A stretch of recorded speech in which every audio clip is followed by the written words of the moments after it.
अस्सलामुअलैकुम वरहमतुल्लाहि वबरकातुहू। बिस्मिल्लाहिर्रहमानिर्रहीम।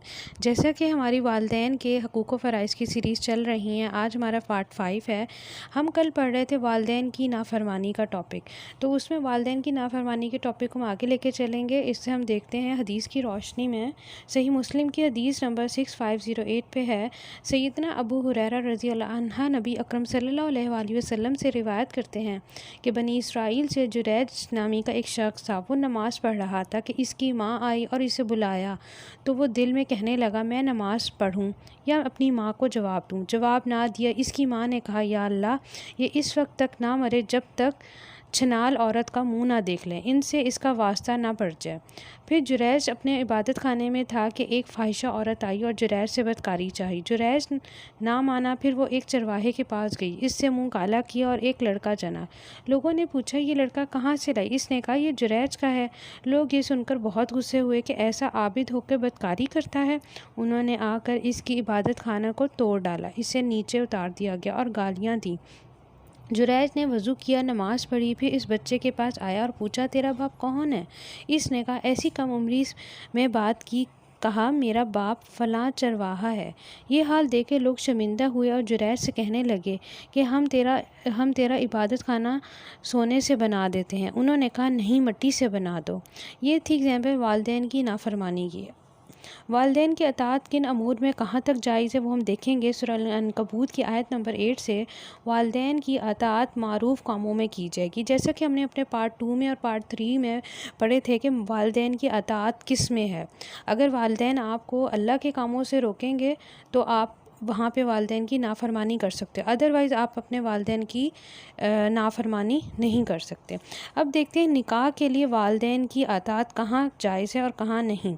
इसके लिए लड़के और लड़की की सूरत हाल मुख्तलिफ है। लड़का बालिग होने के बाद खुद मुख्तार हो जाता है, जहाँ शरन कोई रुकावट ना हो वो शादी कर सकता है, लेकिन वालदैन से हुस्न सलूक का तकाज़ा यही है कि इन्हें हर मुमकिन राज़ी करने की कोशिश की जाए। अगर अब हम देखा जाए, हमने अपनी लास्ट वीडियो में ये पढ़ा था कि हमें अपने वालदैन से हर चीज़ की इजाज़त लेनी होगी, बेशक हमारी ज़िंदगी का कोई भी मामला है। लड़की वली की रज़ामंदी के बगैर निकाह नहीं कर सकती, ये शरन हराम है। जैसा कि आजकल के दौर में हम वालदैन की इजाज़त के बगैर कोर्ट मैरिज होती है। अगर वालदैन की रज़ा शामिल ना हो तो वो निकाह हराम है। वली की इजाज़त के बगैर निकाह मुनक्किद नहीं होता। तिरमिज़ी की हदीस नंबर 1101। लड़की के निकाह के लिए इस्लाम ने वालदैन को पाबंद किया है कि शादी से पहले लड़की से रज़ामंदी ले ली जाए। अगर वो इनकार करे तो वालदैन वहाँ निकाह नहीं करेंगे। यहाँ पे अगर हम इस पॉइंट पे, ये है सही मुस्लिम की हदीस नंबर 3476। यहाँ पे देखा जाए तो यहाँ पे वालदैन के भी कुछ हकूक़ हैं और औलाद के भी हैं। वालदैन का फ़र्ज़ बनता है कि वो अपनी औलाद से निकाह की इजाज़त लें, लड़की से उसकी शादी की इजाज़त लें, और ये लड़की का हक़ बनता है कि वालदैन जो है ना उससे इजाज़त मांगे। अगर लड़की निकाह के लिए राज़ी ना हो और वालदैन निकाह कर दे तो लड़की को निकाह कायम करने या ख़त्म करने का इख्तियार है। ये है इब्ने माजा की हदीस नंबर 1875। अगर लड़की निकाह के लिए ख्वाहिश का इजहार करे और लड़का दीन और इखलाक में दुरुस्त है और शादी के लिए शरई तरीके से लड़की के वलियों से रिश्ता मांगता है तो वालदैन को रिश्ता कर देना चाहिए। ये आजकल के मुआशरे की ना एक बहुत इम्पॉर्टेंट पॉइंट है। ये हदीस है जी तिरमिज़ी की 1084 से कि लड़की ऑप्शन दे सकती है अपने पेरेंट्स को, जबकि हमारे मुआशरे में लड़की का ऑप्शन देना इसको बहुत ही बुरा जाना जाता है कि लड़की ऐसी है, लड़की वैसे। यहाँ अगर आप देख लें, हदीस की एक्सप्लेनेशन दी हुई है। अगर लड़की निकाह के लिए ख्वाहिश का इजहार करे किसी लड़के से और अगर लड़का दीनदार है, इखलाक वाला है और शादी शरई तरीके से लड़की के वलियों से, यानी कि लड़की के माँ बाप की परमिशन से और अपने वालदैन की परमिशन से कर रहा है और रिश्ता मांग रहा है, तो इसमें कोई हरज नहीं, वो निकाह हो सकता है। अब देखते हैं तलाक़ के लिए वालदैन की अताअत। हमने पढ़ा हमें अपनी पूरी ज़िंदगी में वालदैन की अताअत करनी सिवाय और अल्लाह ताला के नाफरमानी के। अब देखते हैं तलाक़ के लिए वालदैन की अताअत कहाँ जायज़ है। वालदैन सिर्फ़ इसी सूरत में तलाक़ का मुतालबा कर सकते हैं, यानी कि वो कब करेंगे मुतालबा, जब बीवी का मेल जोल गैर मर्दों से हो, यानी कि वो अपने बेटे को कह सकते हैं तुम अपनी बीवी से तलाक़ ले लो। 3 जगह पे पढ़ेंगे। बीवी का मेल जोल गैर मर्दों से हो, बीवी का उठना बैठना गैर मर्दों से हो, बीवी अखलाकी एतबार से दुरुस्त ना हो।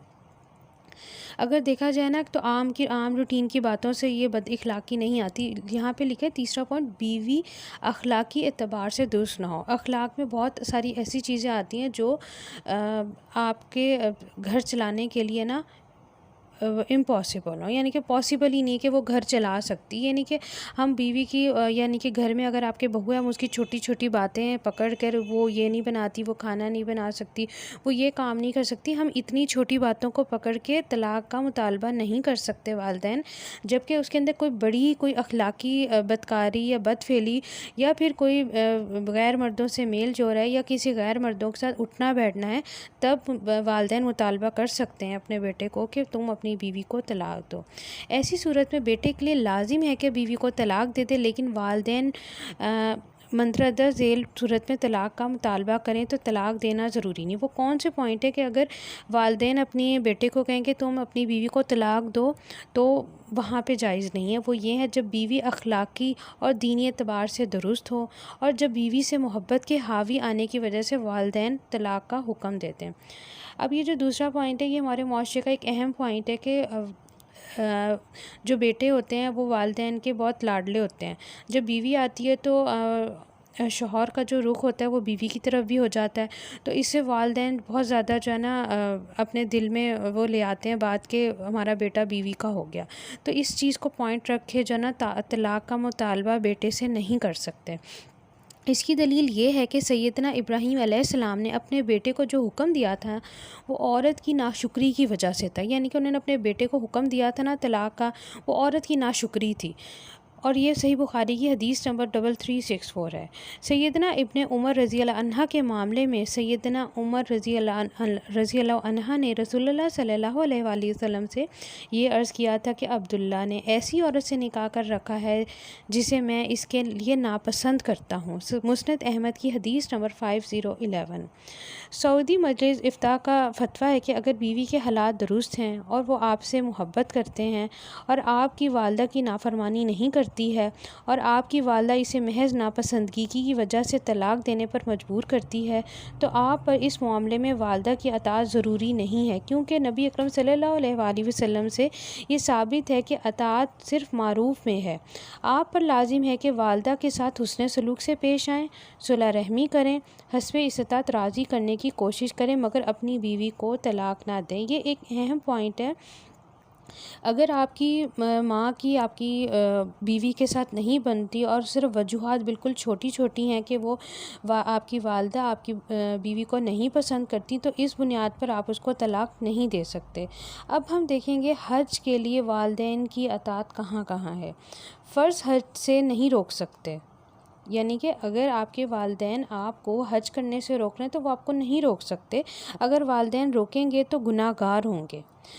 नफली हज से रोक सकते हैं। अगर आप अपना पहला आप इस्तात रखते हैं और आप हज करने जा रहे हैं और तो आपके वालिदैन आपको रोक रहे हैं कोई शरई उज़र के बग़ैर, अगर कोई शरई उज़र है तो वो एक अलग बात आती है, लेकिन वो फ़र्ज़ हज के लिए आपको यानी कि औलाद को नहीं रोक सकते। अगर नफली हज से रोक सकते हैं, अगर वालिदैन रोकें तो हज सही होगा लेकिन गुनाहगार होगा।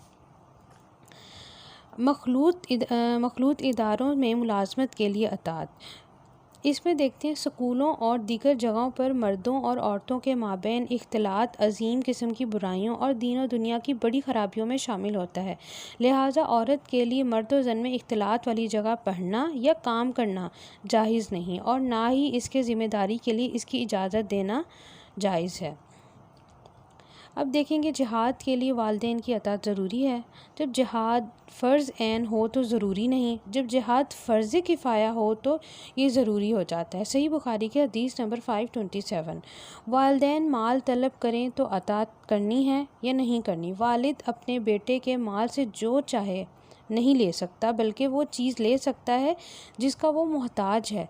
वालिद ज़रूरतमंद है और औलाद के पास ज़रूरत से ज़ायद है और औलाद का उस चीज़ के बग़ैर गुजारा हो सकता है, तो वालिद वो चीज़ लेकर अपनी ज़रूरत पूरी कर सकता है।